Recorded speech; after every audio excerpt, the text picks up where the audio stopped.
Well, good morning. It's good to see you this beautiful Lord's Day. It's good for us to have this opportunity to be together.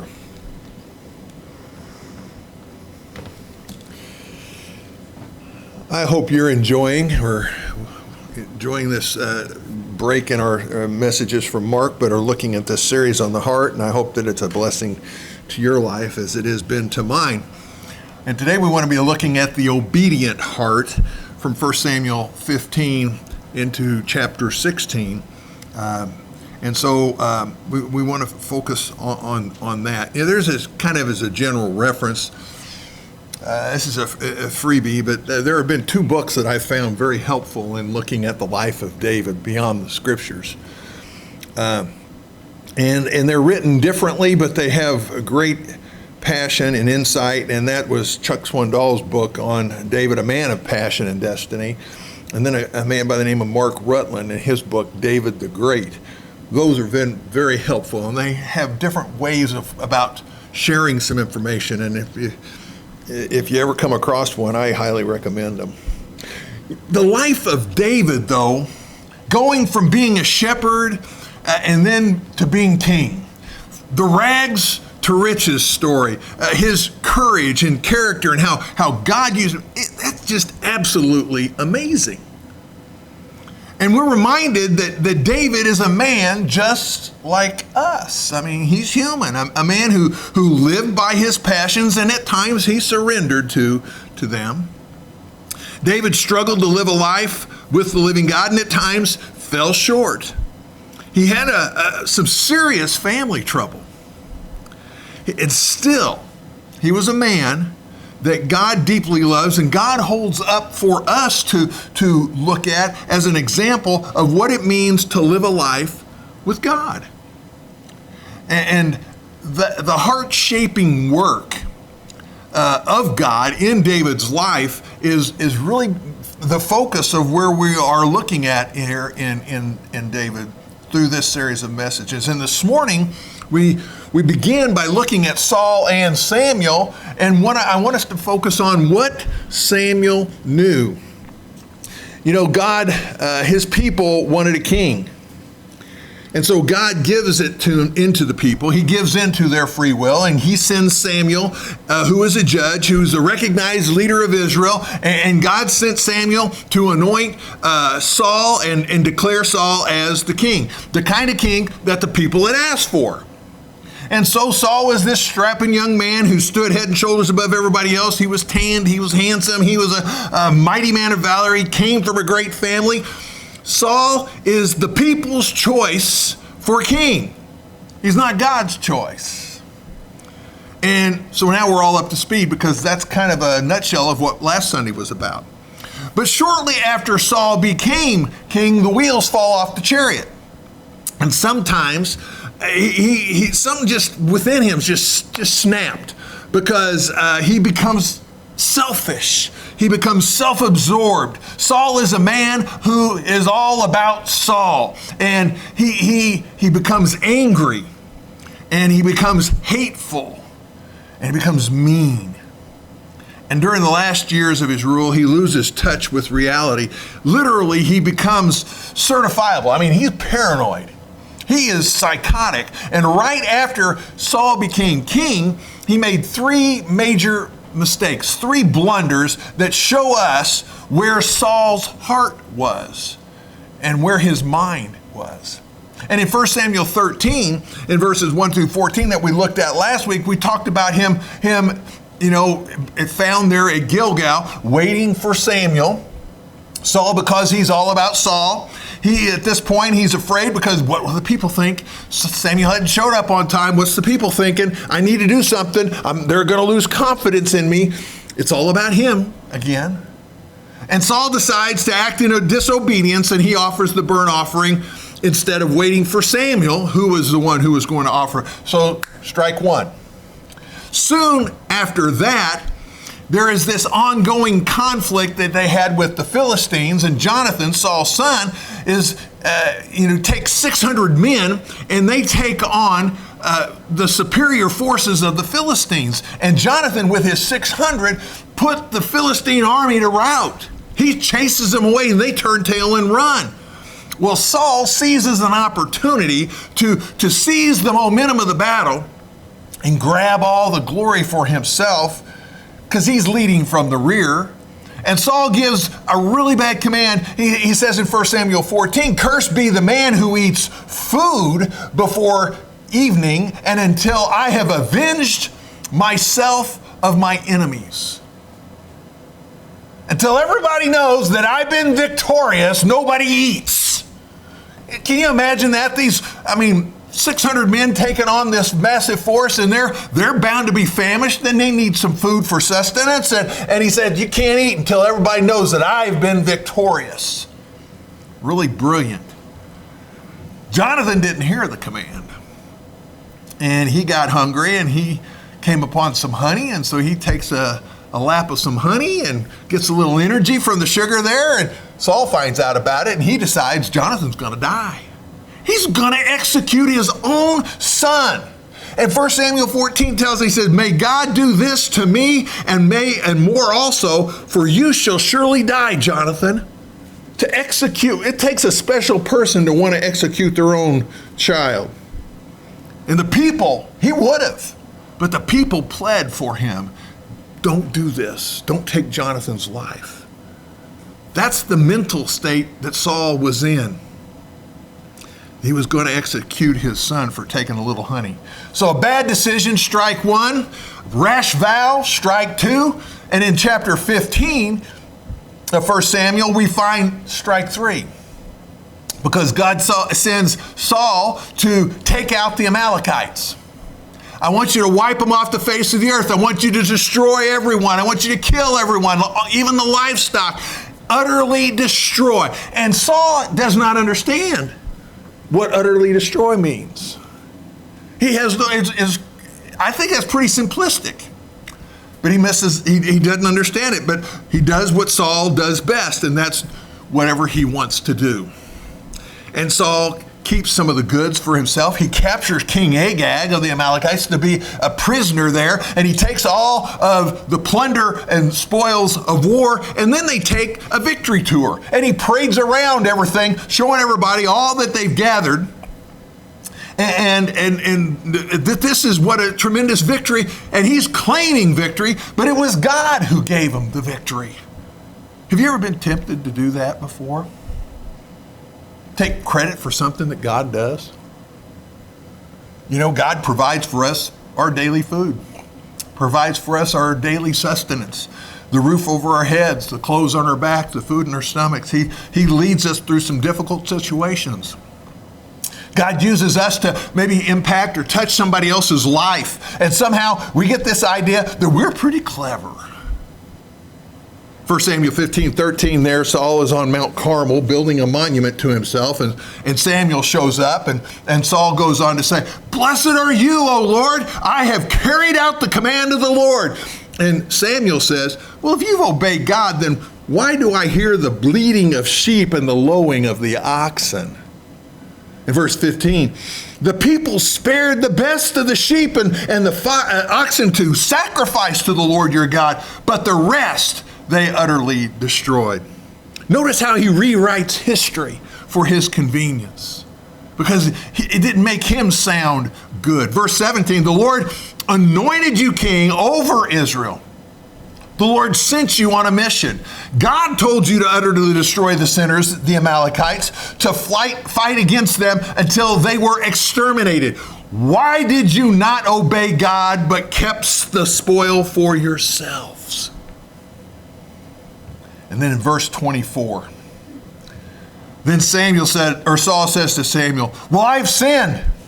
I have indeed transgressed the command of the Lord and your words because I feared the people and listened to their voice. Now, therefore, please pardon my sin and return to me that I may worship the Lord." Kind of got to grab a hold of this part here. He said, "Return to me that I may worship the Lord. I know I've sinned. I know I've made a mistake, and I want to confess that. If you'll just pardon me and we can go back to old old times and the way things used to be and worship God with me, and nobody has to know about it. Nobody has to be any wiser to it. Who is Saul concerned about? He's concerned about Saul. He's concerned about his image. He's concerned about what people think about him. And he has no concern at all about what God thinks. In verse 26, Samuel said to Saul, I will not return to you, for you have rejected the word of the Lord, and the Lord has rejected you from being king over Israel. And Samuel isn't buying it. Strike three. You disobey God, you're out. In verse 27, as Samuel turns to go, Saul seizes him by the edge of the robe, and it tore. And so Samuel said to him, the Lord has torn the kingdom of Israel from you today and has given it to your neighbor who is better than you. Also, the glory of Israel, God will not lie or change his mind, for he is not a man. He's not like you. He's not worried about what people think. He's not going to be upset and worry if they are upset.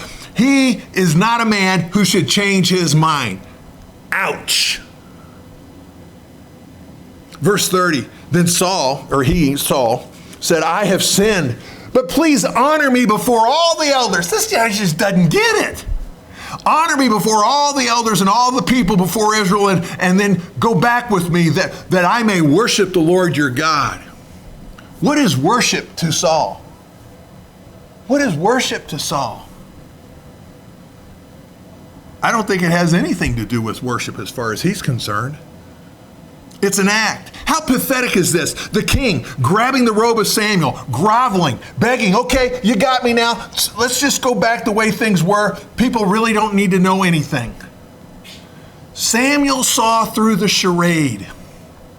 He saw through the false humility. It's like there are some people who their answer to everything is, well, I've been praying about this, or I've prayed for that, or I'm praying hard about this. And you know what? That's all they say they're doing. But I wonder if they are praying, or what else have they done? There's sometimes, it's not just always asking God for things. Sometimes we need to listen for what God has to say. What he's talking to us in worship, what he's talking to us in his word, what he's talking to us through other people. Samuel sees through all of this. But look at verse 35.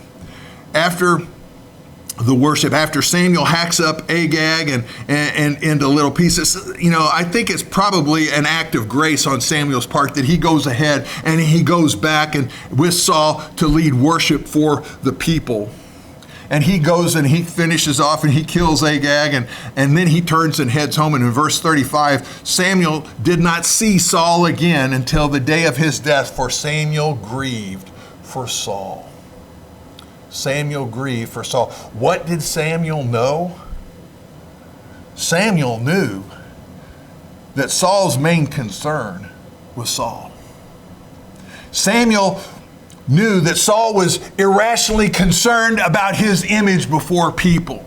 I mean, if there would have been possible, I think he would have had a PR guy, because that was what he was all about. Saul has no clue about God.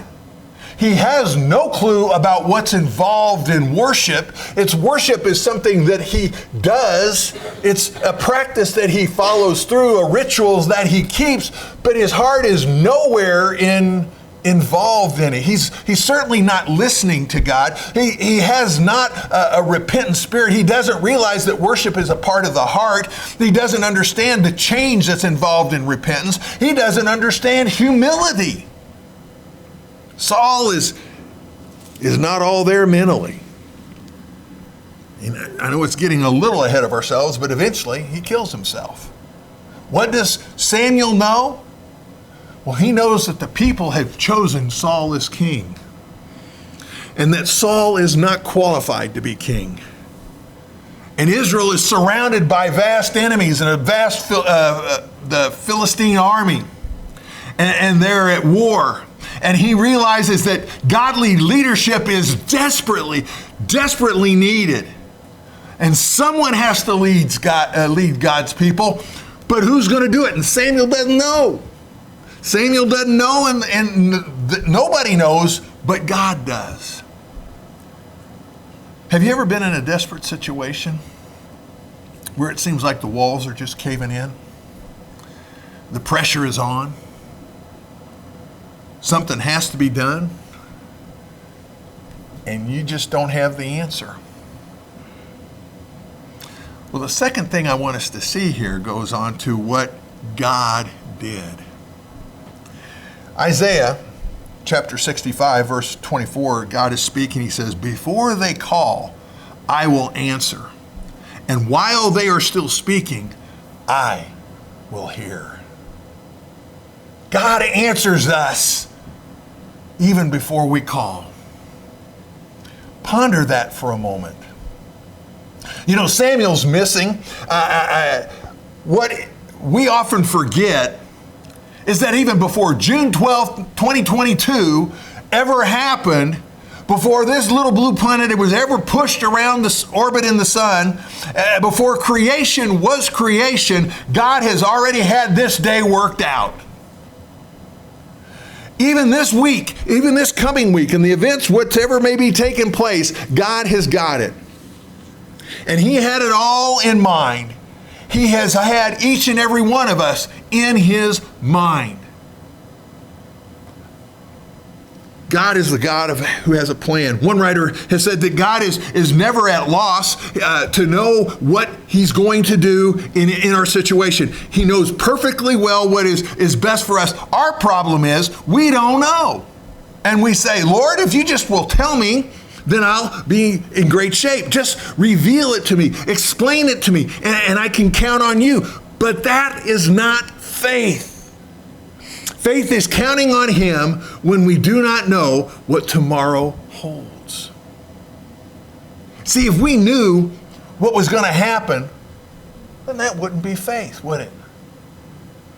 Faith is when we have no clue what comes next, and we still obey.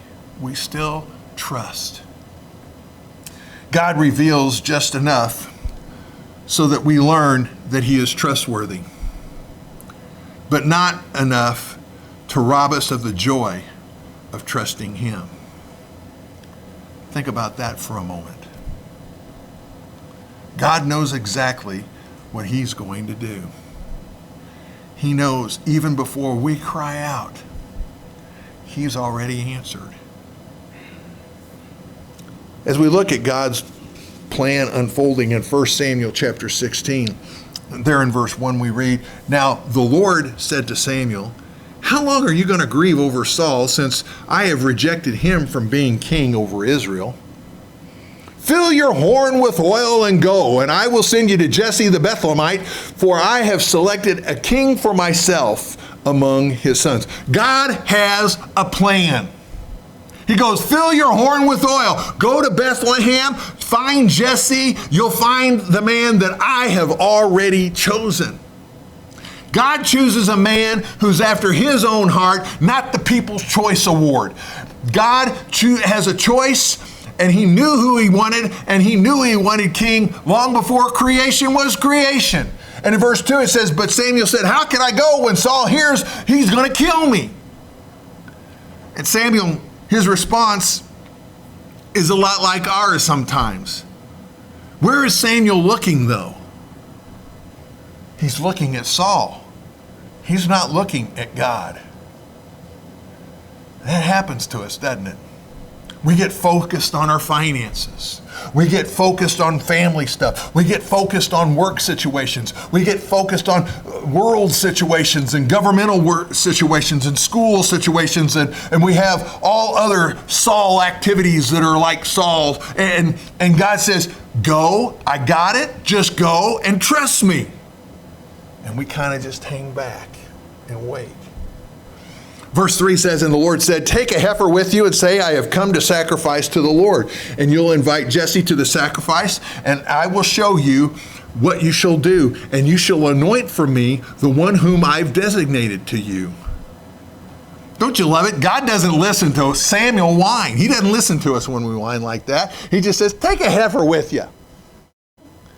Someone has said, you don't have to be smart to be obedient. You don't have to be clever. All you have to do is obey. I had a football coach who was that way. He would tell everybody, he'd have a class, and it'd be a massive amount of people, and it would be a study hall, and he'd say, sit down, shut up, or I'll bust you. Everybody's got a choice. You sit down, or I'll bust you. So everybody's happy. It's not really hard, is it, to be obedient?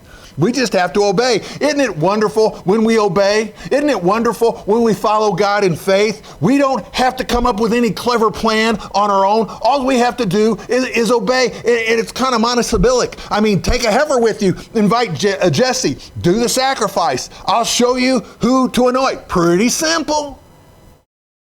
Verse 4, Samuel did what the Lord said and came to Bethlehem. And God has great things ahead. God has great things ahead for us.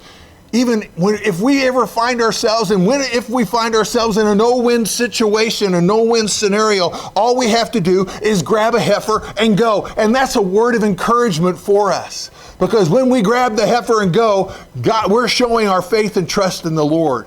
And Samuel did what the Lord said, and he went to Bethlehem, and the elders of the city came out, and they were shaken. That's what the word there's meaning, that they were quaking in fear to meet him. He said, do you come in peace? And he said, in peace, I've come to sacrifice to the Lord. Consecrate yourselves and come to the sacrifice with me. He also consecrated Jesse and his sons and invited them to the sacrifice. Samuel was a little bit of a celebrity. Okay, he was pretty popular. He was famous, a famous prophet of God. And with all that was going on in Israel, Saul losing it and everything, and enemies surrounding him, Samuel, shows up, and they're probably thinking, why is he in Bethlehem? What's going on? Something must be up. Something's got to be wrong. And Samuel calms their fears. He says, I'm here to sacrifice to God. Consecrate yourselves.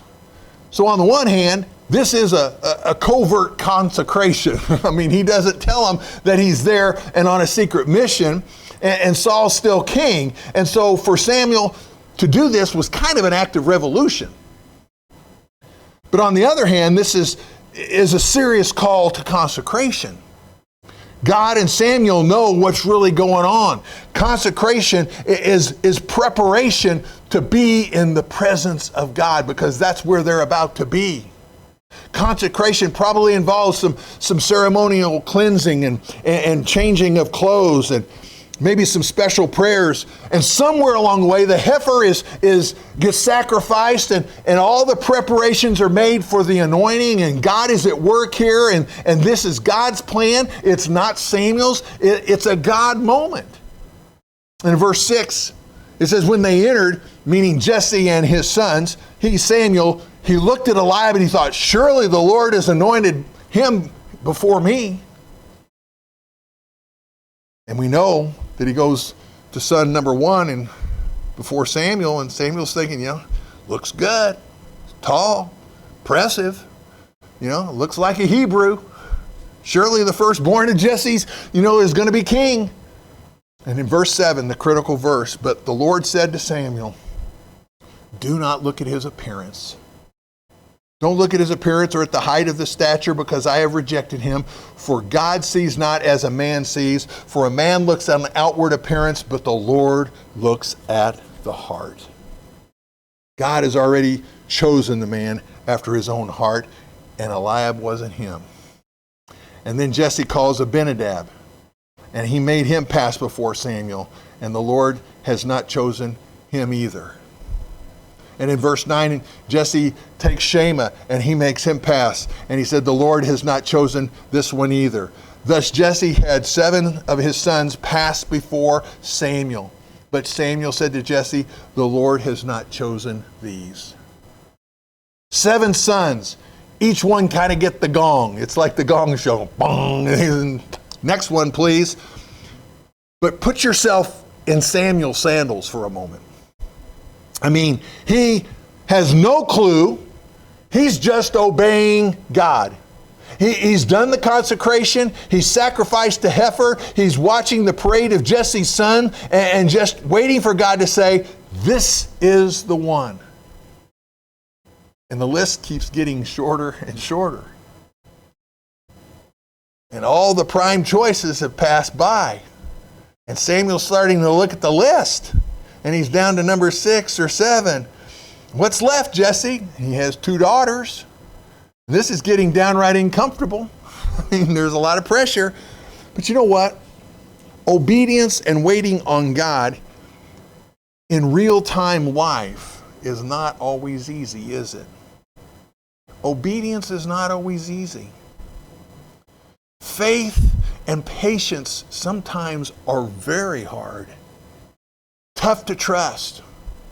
And God, if we're looking at our list, if we're looking at the outside people, if we're looking at the outside circumstances that are in front of us, and it's a whole lot easier to look at those things and we realize how tough that can be, but it's so much easier on us when we don't look at them, but we look at God. Verse 11, and Samuel said to Jesse, are these all your children? And Jesse said, there remains the youngest, and behold, he's tending sheep. And then Samuel said to Jesse, send for him, for we won't sit down until he comes here. So Samuel shows up, does the consecration, sacrifices the heifer. 9 kids are there. The youngest son isn't even invited by his father to be there. So how do you think he feels? He surely heard scuttlebutt. He surely heard something was being talked about there. I mean, how does he feel? What does that say that Jesse thinks about David? His daughters are there before he is invited. They're higher than him on the billing. David's out with the shepherds. He's out with the hired hands. He's out with the servants. He's out there watching sheep. He's just a boy. They don't have a whole lot of expectation about him. Not like the expectations they had about Eliab or Abinadab or Shammah. And it's really interesting. Samuel is beginning to see God's plan unfold here. And it's not how old David is. It's not even what David looks like. It's not even what David does. God is a God with a plan. And God is looking at the heart. Jesse, send for David. Verse 12 said, so he sent and he brought him in, and now comes in this ruddy but beautiful eyes. He's handsome in appearance, and the Lord said, arise, anoint him, for this is he. And Samuel took the horn of oil and anointed him in the midst of his brothers. And the Spirit of the Lord came mightily upon David from that day forward. And Samuel arose and went to Ramah. This is huge. Wouldn't you have loved to been there, to be able to see and watch something like this? Jesse, his 7 sons, and the older brothers, the daughters, and all standing in this room. And in walks David, this young boy. They don't have any expectations of him. He stinks like sheep. He's got sweat. He has no clue what he's walking into.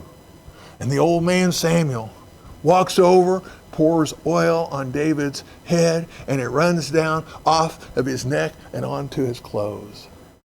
Josephus, the Jewish historian, says that as Samuel, the aged, bends over and anoints him, that he whispers in David's ear, you'll be the next king.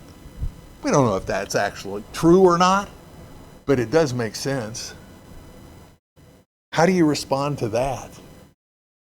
Well, the third part is how David did respond. How David did respond. Because Saul is beginning to be terrorized in chapter 16 by this evil spirit. And one of Saul's servants suggests he needs to go find someone who can skillfully play the harp, so that when Saul is terrorized by the evil spirit, that the harp player can calm him down. And so in verse 17, Saul said to his servant, provide for me now a man who can play well, and bring him to me. Then one of the young men said, behold, I have seen a son of Jesse the Bethlehemite, who is a skillful musician, a mighty man of valor, a warrior, one prudent in speech, and a handsome man. David, you see the growth that's taken place in his life in this short period of time? And the Lord is with him. And Saul sent messengers to him. He said, send me your son who is with the flock.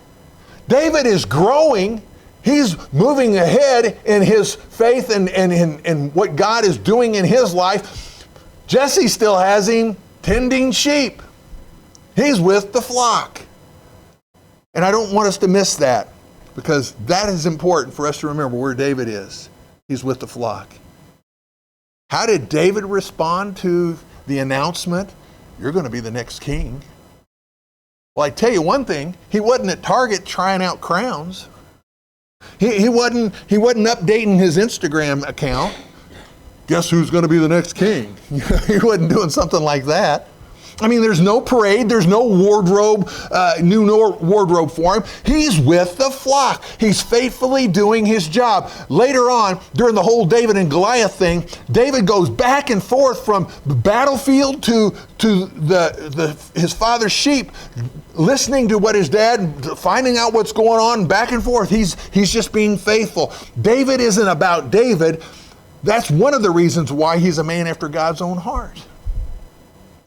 He has an obedient heart. He's faithful. He does little things. And he trusts God to unfold the plan. I want you to think with me a little bit about this obedient heart. And there's two things I'd like you to have, projects that you can think about and look at as you work through the week. And the first is to be open.